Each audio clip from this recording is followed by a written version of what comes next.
Assalamualaikum warahmatullahi wabarakatuh. Perkenalkan, nama saya Zakiatul Zulal Fariza. Di sini saya akan mempresentasikan tentang pengertian iman dan kufur. Adapun iman menurut etimologi atau bahasa itu kepercayaan atau keyakinan. Sedangkan kata iman berasal dari bahasa Arab yang berarti tasdik atau membenarkan.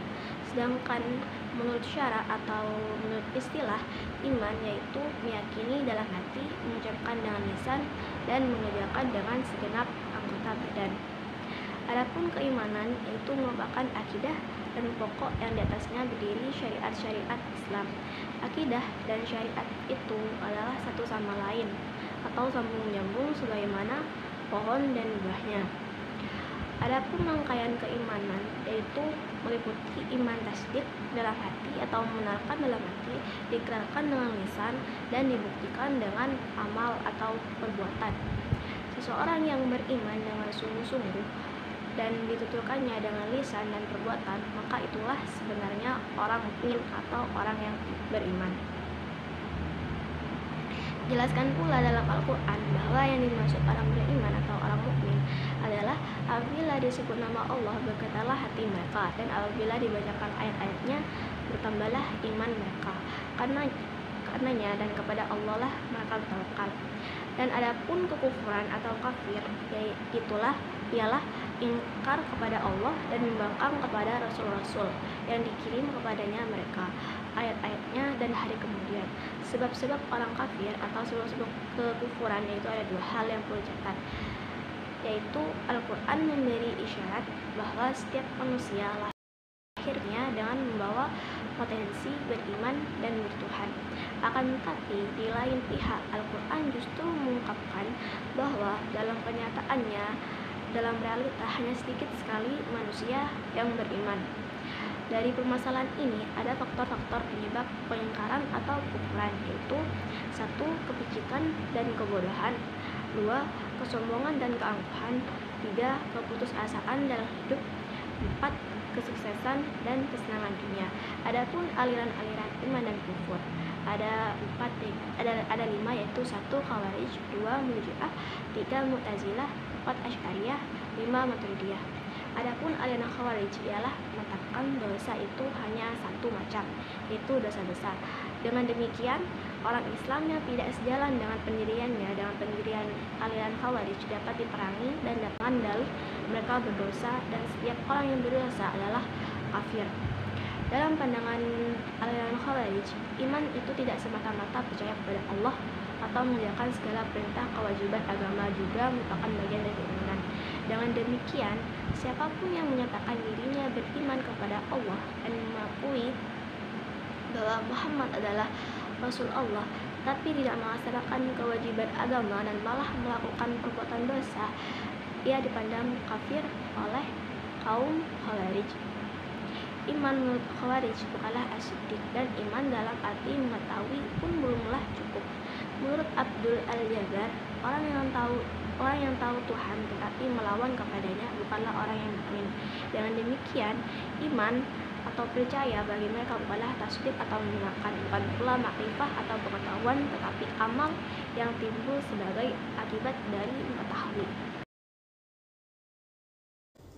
Aliran Murji'ah.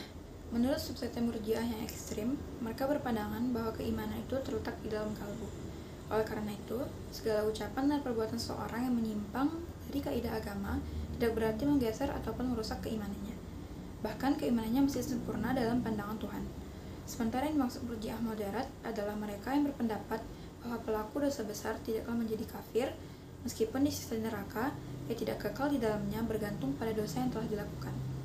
Harun Nasution menyebutkan bahwa sekte Murji'ah yang ekstrim adalah mereka yang berpandangan bahwa keimanan itu terletak di dalam kalbu. Adapun ucapan dan perbuatan tidak selamanya menggambarkan apa yang dilakukan oleh kalbu.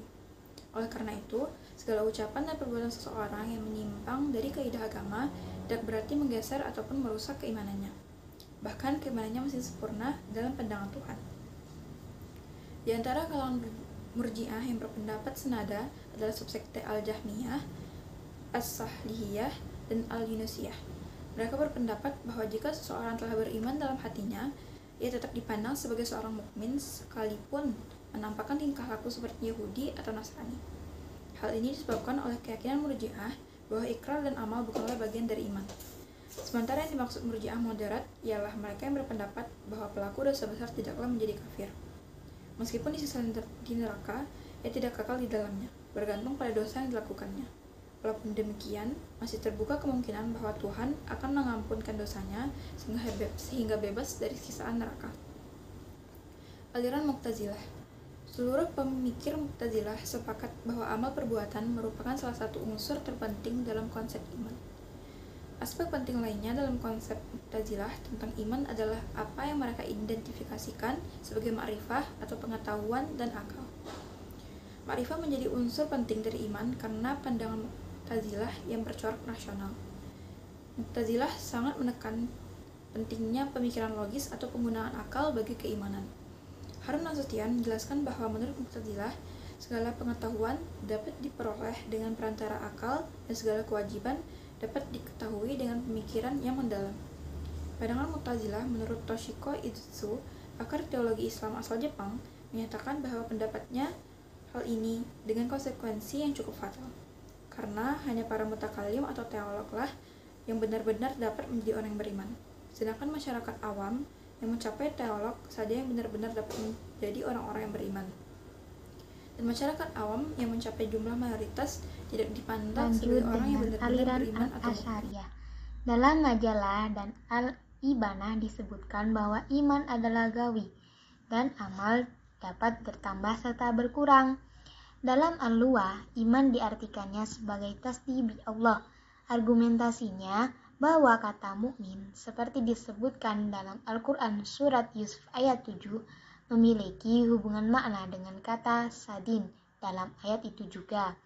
Dengan demikian, menurut Al-Asy'ari, iman adalah tasdih bil aqlob, yakni membenarkan dengan hati.